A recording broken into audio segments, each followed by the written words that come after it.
Baik, selamat pagi. Assalamualaikum warahmatullahi wabarakatuh.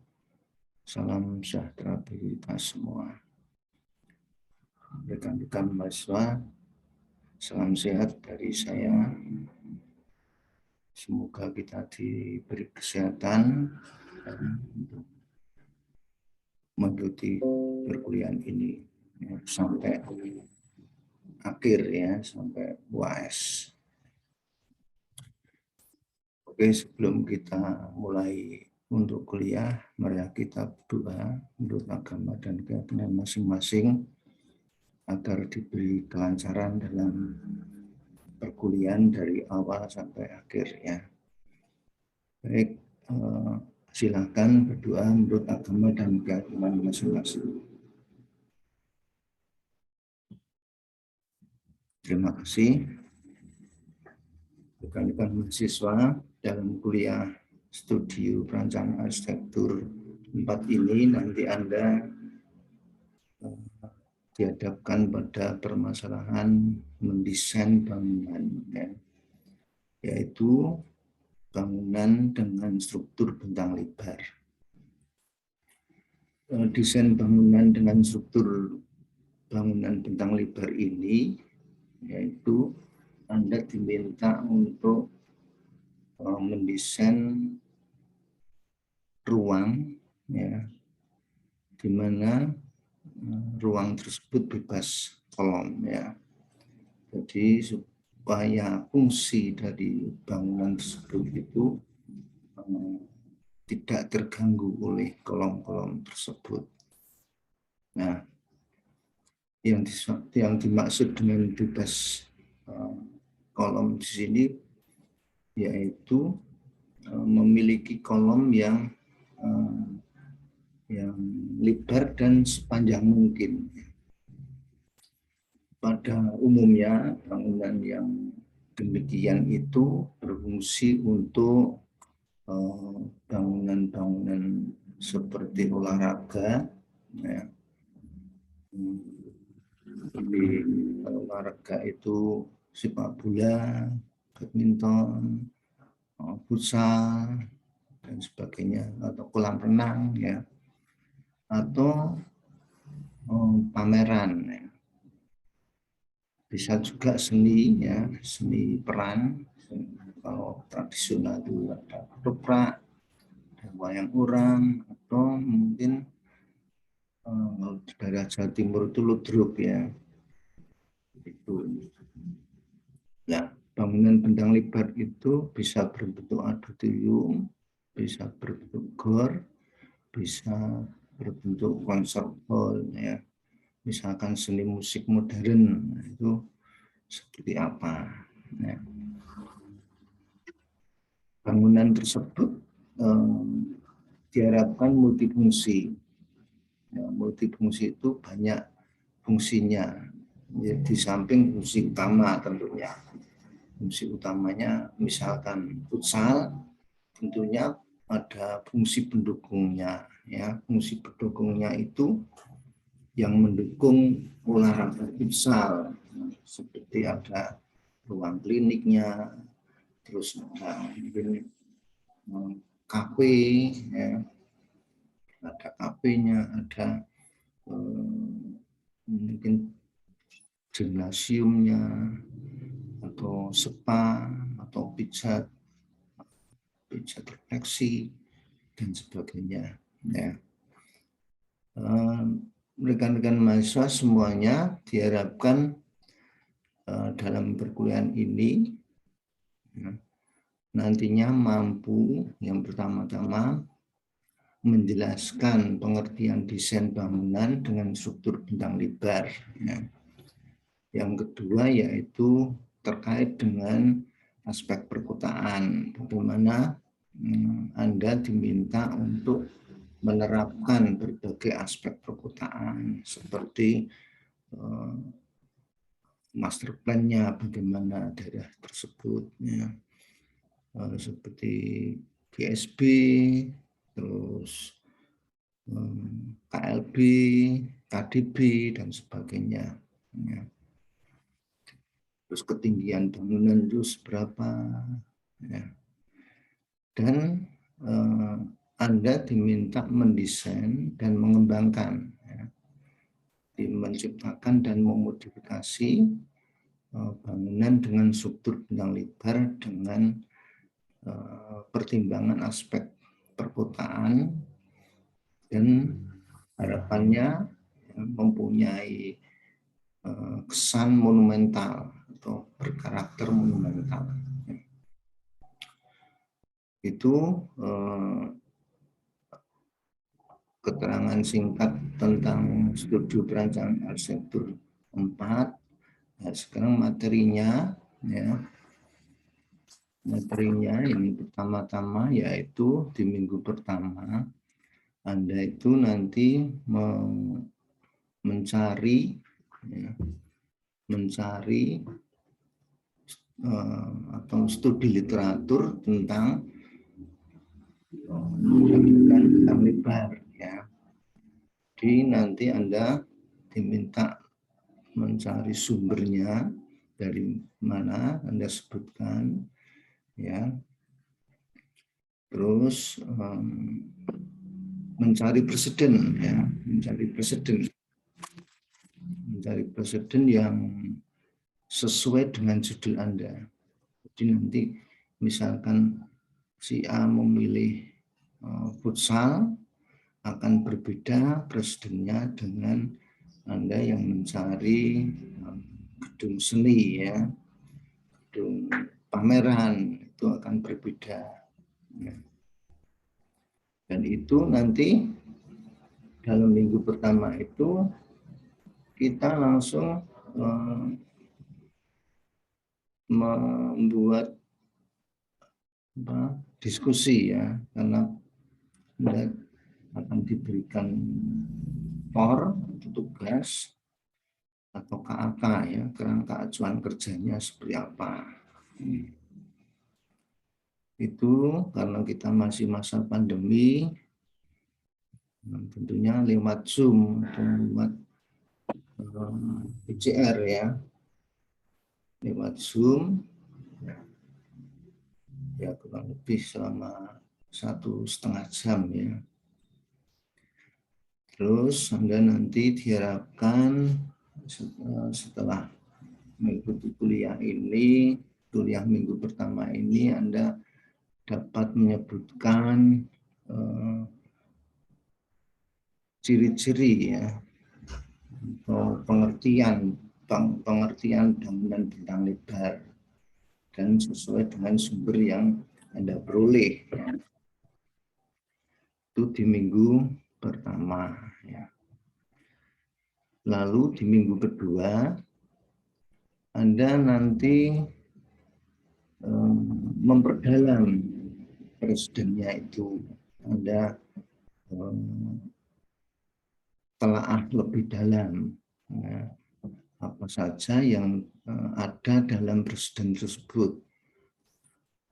Terus kalau sudah Anda analisis, Anda tarik kesimpulan yang cocok dengan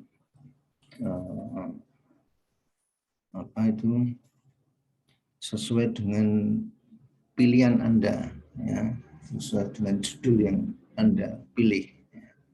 Jadi nanti ini juga lewat PCR dan lewat Zoom, ya. Nanti materi yang Anda dapatkan, Anda kumpulkan lewat PCR, Google Classroom. Nanti akan saya bukakan kantongnya, ya, di tugas.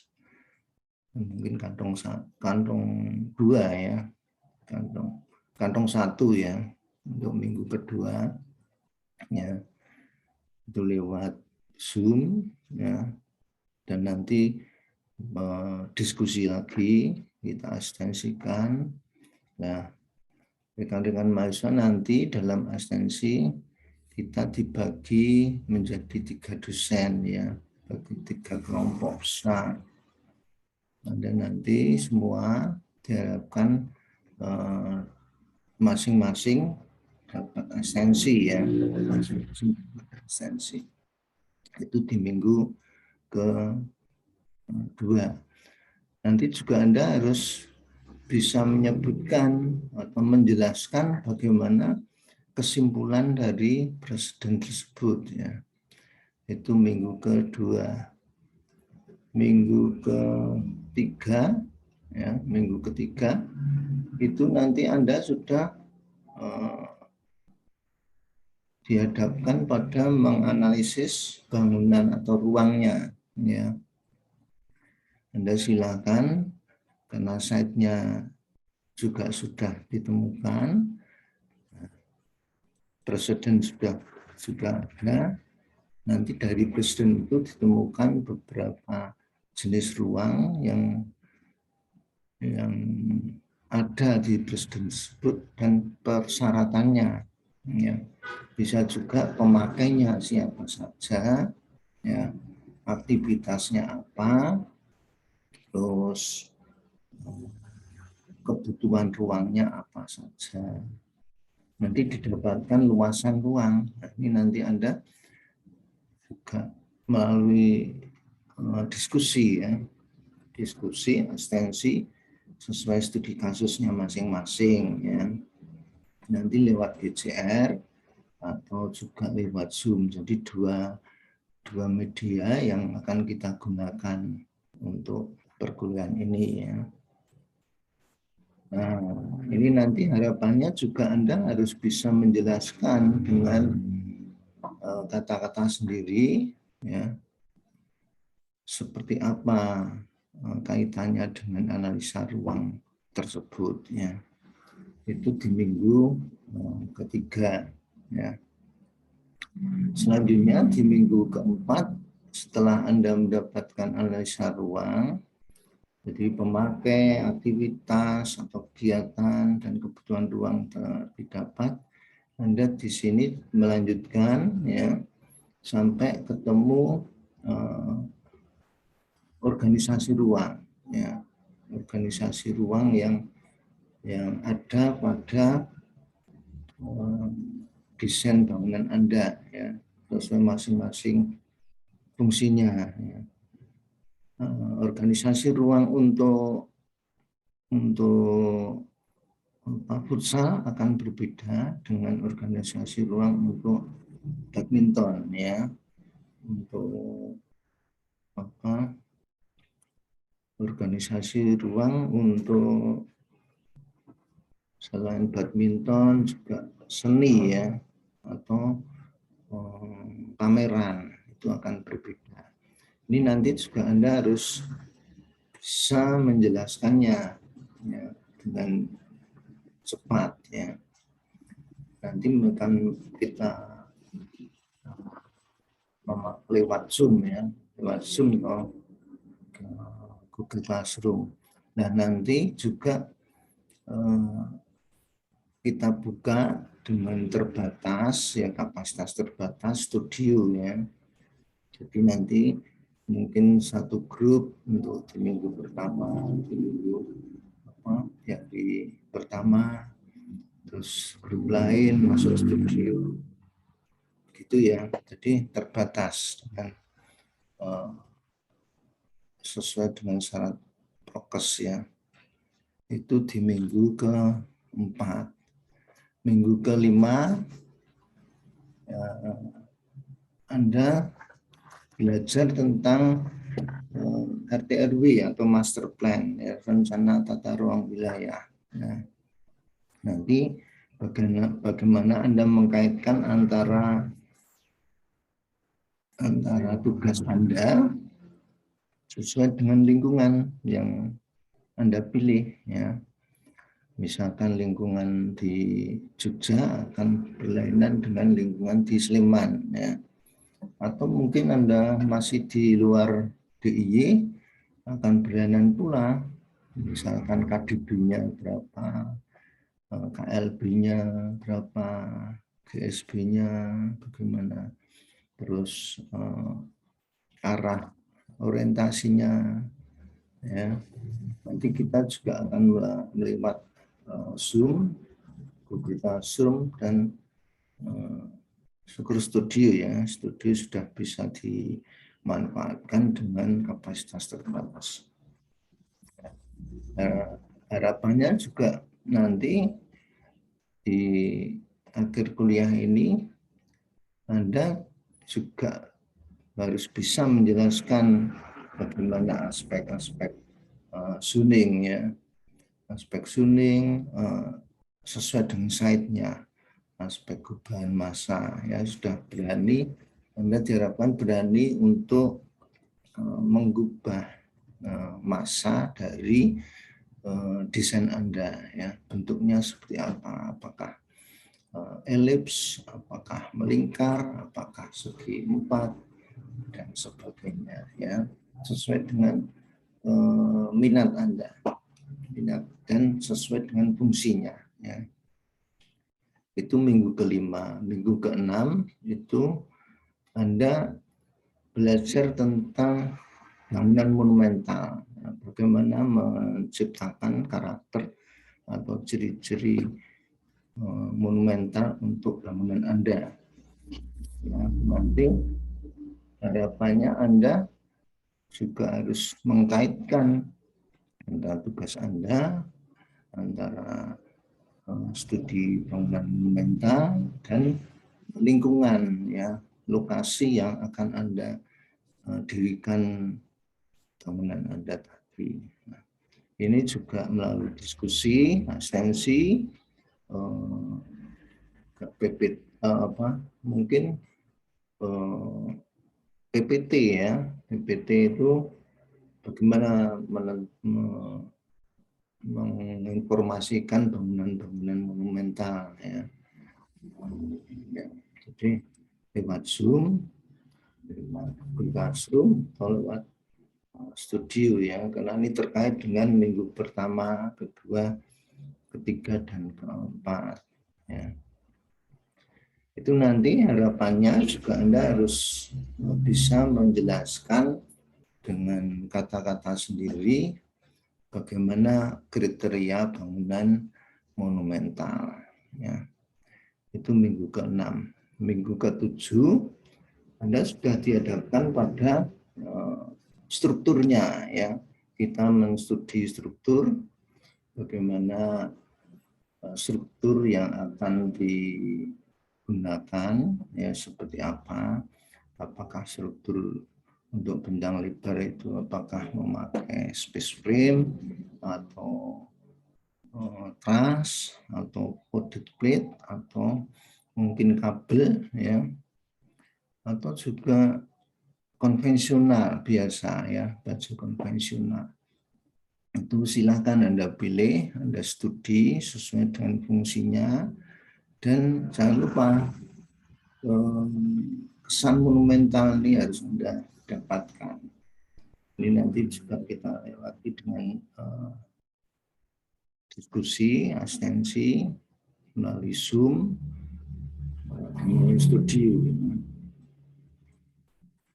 Nah, nanti ini juga Anda harus akhir kuliah harus dapat menjelaskan minimal 3 aspek ya, 3 aspek struktur ya, pada bangunan bentang lebar yang Anda pilih ya, sesuai dengan pilihan Anda seperti apa ya. Selanjutnya dalam minggu ke-8 nanti Anda dihadapkan pada studi bentuk bangunan. Nah, ini Anda biasanya dihadapkan pada bentuk-bentuk yang nyata ya. Tapi seperti apa secara 3 dimensional? Mungkin Anda nanti membuat sketsa ya, menjadi bentuk seperti ini itu asalnya dari apa ya, prosesnya bagaimana. Nah, ini juga nanti akan kita diskusikan melalui Zoom atau melalui studio ya. Nah, nanti di akhir kuliah ini Anda sudah berani menjelaskan aspek-aspek yang berpengaruh terhadap bentuk tadi ya. Nanti didapatkan block plan dan situasinya ya. Nah, tahap itu. Terus akhirnya nanti di minggu ke-9 itu nanti kita UTS ya. UTS secara presentasi ya, presentasi satu persatu mahasiswa dengan Bapak Ibu dosen ya. Minggu ke-10 dan minggu ke-11 itu nanti Anda kemarin sudah mendapatkan block plan sampai situasi, sekarang harus bisa mendesain side plan-nya, side plan dan dinah. Nah ini nanti Anda dihadapkan pada bentuk ruangnya, ya, ruang dalamnya seperti apa dan ruang luarnya, ya, ruang luar secara lebih detail, ya. Ini juga asistensi lewat Zoom dan studio, ya. Jadi nanti Anda harus bisa menjelaskan analisis site plan dan dinahnya. Ya. Setelah itu di minggu ke-12, ya, minggu ke-12 Anda sudah mencari estetika bangunan. Ya. Estetika bangunan tersebut dikaitkan dengan bangunan monumental. Apa saja yang terkait dengan estetika bangunannya. Ya. Kita diskusikan lewat Zoom, lewat studio. Nanti juga Anda harus bisa menyebutkan minimal 3 aspek estetika, ya. Misalkan proporsinya seperti apa, skalanya bagaimana, terus ritmenya bagaimana, ya, untuk bangunan Anda sendiri. Dari mungkin harus fasadenya seperti apa, gitu ya. Itu minggu ke-12, minggu ke-13 Anda harus bisa menyelesaikan analisis tampak dan potongan, ya, melalui diskusi bagaimana fasade yang Anda bentuk sesuai enggak, tampak depannya menarik enggak, menerima orang yang masuk dalam bangunan publik, ya, melalui Zoom dan studio, ya, sebagian Zoom, sebagian studio. Ini juga nanti Anda harus bisa menyebutkan atau menjelaskan aspek-aspek desain tampak bangunannya. Ya. Minggu ke-14 kita melanjutkan bagaimana membuat detail arsitekturnya secara 3 dimensinya, detail-detail arsitektur yang menarik bagi kita, bagi Anda khususnya, dan bagaimana membuat 3 dimensinya, ya, melalui Zoom dan studio. Dan nanti juga Anda di sini juga harus bisa menjelaskan bagaimana secara detail, ya, detail strukturnya terutama, dan detail arsitektur, ya, bagaimana kaitannya antara fondasi dengan kolomnya, antara baloknya bagaimana, ya, dan suasananya bagaimana. Selanjutnya minggu ke-15 Anda sudah menyelesaikan semua, ya, semua materi, ya, dari konsep sampai dengan gambar prarancangan. Nanti Anda dihadapkan pada presentasi-presentasi atau diskusi, ya, dan asistensi juga, karena ini belum final. Nanti Anda harus bisa menarik kesimpulan sendiri dari Bapak Ibu dosen, ya, masukan-masukannya, ya. Jadi nanti bagaimana Anda bisa menjelaskan, ya, desain tersebut dari konsep sampai kepada aplikasinya, ya, konsep desain sampai dengan aplikasi gambar perancangan. Selanjutnya di minggu ke-16 Anda UAS, ya, ujian akhir semester. Nah, di akhir ujian semester inilah nanti yang Anda juga presentasi presentasi dari desain Anda sendiri, ya, menerangkan dan menjelaskan dari awal sampai akhir. Itu, ya, saya ingin men-share tugas, ya.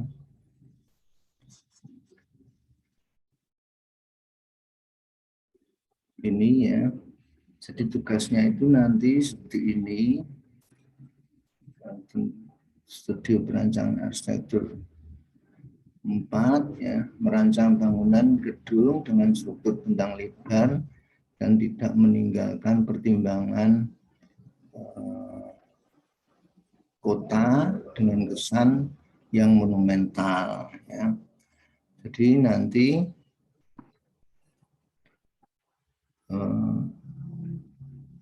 bangunan tersebut mempunyai fungsi utama sebagai olahraga, seni, pertunjukan, wedding, pertemuan, dan lain-lain, ya. Jadi nanti fungsi utamanya ini, sedangkan fungsi tambahan atau pendukung ini, ya, seperti kafe, warung, klinik, kantor, agen travel, agen jasa pengiriman, dan sebagainya, ya. Persyaratannya yaitu site, ya, site-nya ditentukan sesuai kelompok masing-masing mahasiswa, ya. Nanti seperti di GOR UNY, JEC, Mandala Krida, Maguwo, Widosono, dan lokasi lain sesuai persetujuan. Nah, ini yang persyaratan utama. Ini sebenarnya ini harus 1.000 pengunjung, ya. Silakan Anda nanti membuat studi luasan ruang sesuai fungsi bangunannya. Ini, ya, tata urutannya. Minggu pertama sampai dengan minggu keempat itu konsep dan analisa, ya, 4 minggu. Pengertian, tujuan, batasan, studi presiden, analisa ruang, analisa site, sampai akhir. Terus minggu kelima dan 6 studi bentuk monumental dan massa. Minggu ke-6 dan 7 konsep struktur. Minggu ke-8 kajian model 3 dimensi dan situasi.